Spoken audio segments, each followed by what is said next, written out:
Good evening, my Real News Midday TV family. Welcome back to the channel for another news update. And in the news this evening, one suspect charged in relation to gun attack at wake in Point Hill.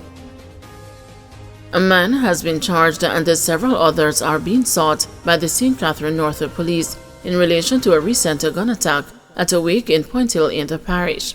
8 people were shot, one fatally, when gunmen fired on a group of people who had gathered at the wake being held for the grandmother of reggae artist Christopher Martin.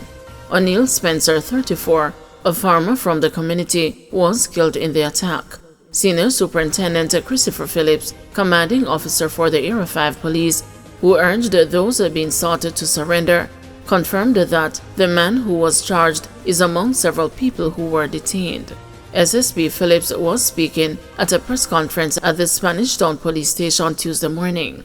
One of the persons who was detained, Junior Coleman, otherwise called CJ, 23 years old construction worker of a Tredegar Park address, has since been charged with the following offenses: murder, wounding with intent, possession of prohibited weapon, unauthorized possession of ammunition, and using a firearm to commit a felony. Also, shooting with intent and conspiracy to commit murder. On the book also is being a part of participating in or facilitating serious offense by a criminal organization. There are other persons who are of interest. Kemar Miller, who goes also by the name Pantima, Shane Thompson, OC Shaneyman, Brian King, OC Ryko. Other men known only as Maurice, Ratty, Bob, Beer, JT. Deputy Superintendent Colin Mackenzie, crime officer for St. Catherine North, revealed at the press conference that a prior conflict was behind the gun attack.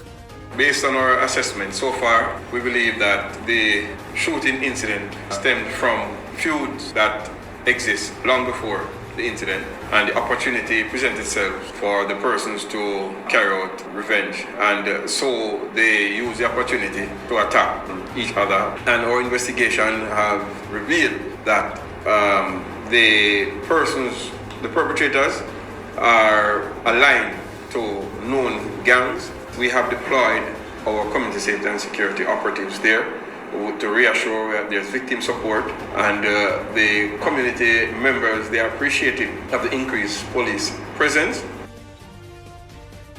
St. Catherine North Police list persons of interest.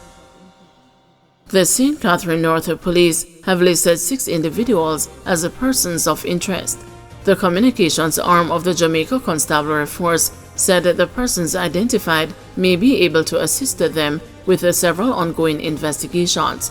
The following individuals are being asked to report to the St. Catherine North Criminal Investigations Branch by 6 p.m. on Tuesday, August 27.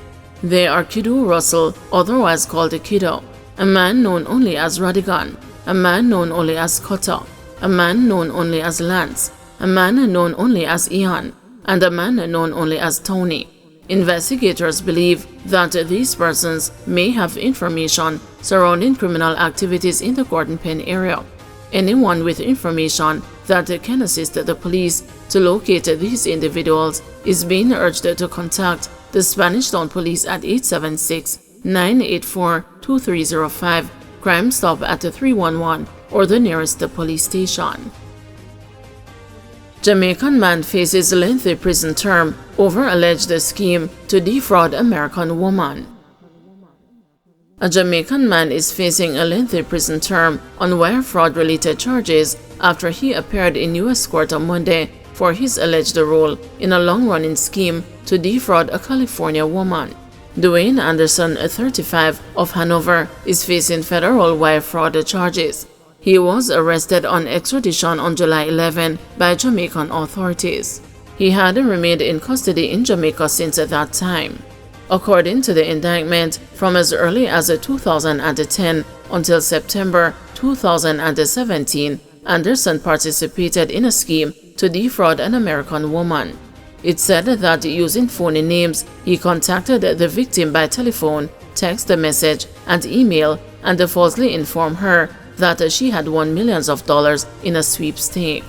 Anderson persuaded the victim, who believed the defendant's false representations, to send the money to pay various fees and the taxes associated with the sweepstake. He instructed the victim on how and to whom to send these payments. The indictment said Anderson repeatedly contacted the victim with additional requests to pay money and told the victim that her winnings would be forthcoming if she paid the requested money. Anderson induced the victim to travel to Jamaica in September 2017 by falsely informing her that she would be able to collect her prize winnings.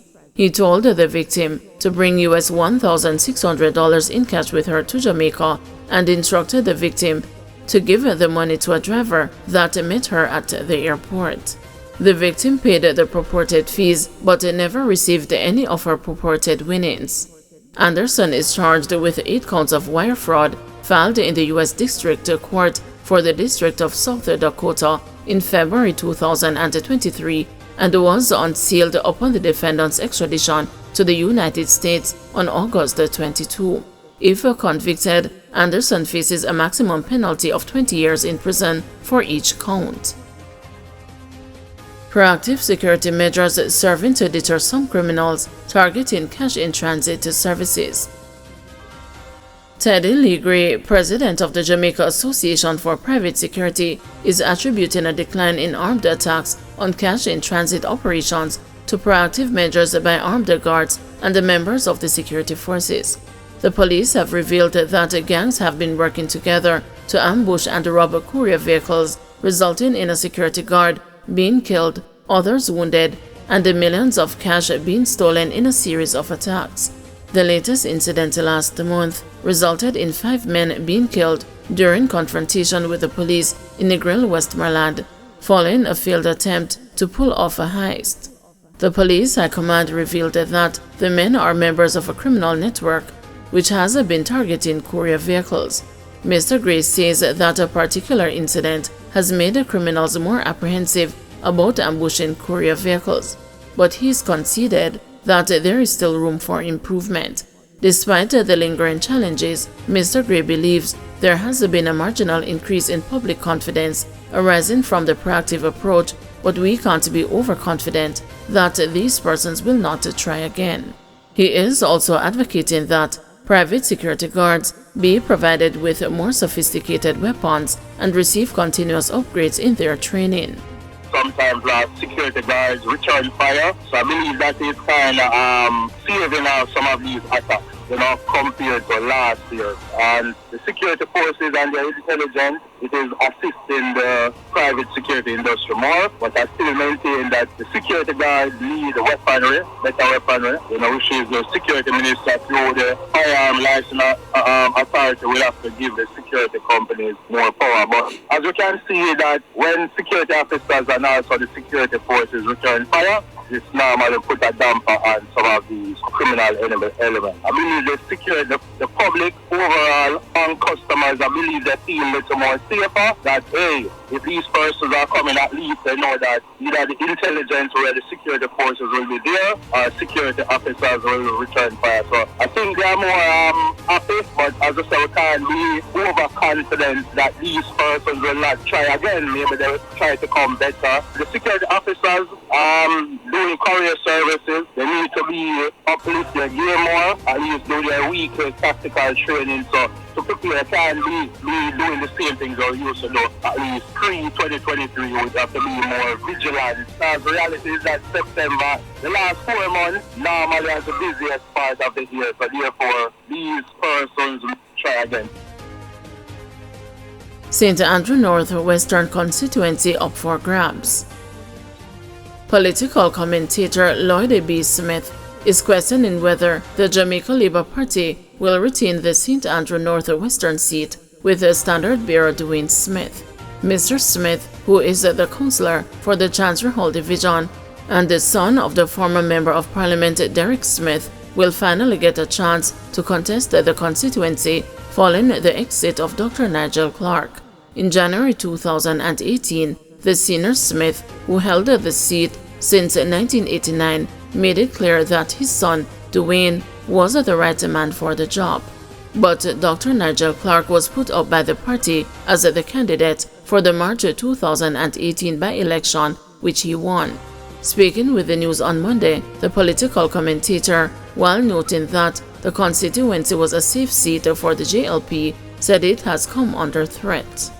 In recent years, the feedback that I have got is that Dr. Clark was not a very effective member of parliament. And so there is the likelihood that there may have been some amount of disaffection in the constituency, and this could lead to a possible shift depending on how the party is able to shore up Smith in that seat. It could be up for grabs, I think, based on the feedback that I have got. And this is not to blame Dr. Clark. As I said, he never was cut out to be a politician. And the fact is that his job as Minister of Finance and the Public Service was a very demanding one.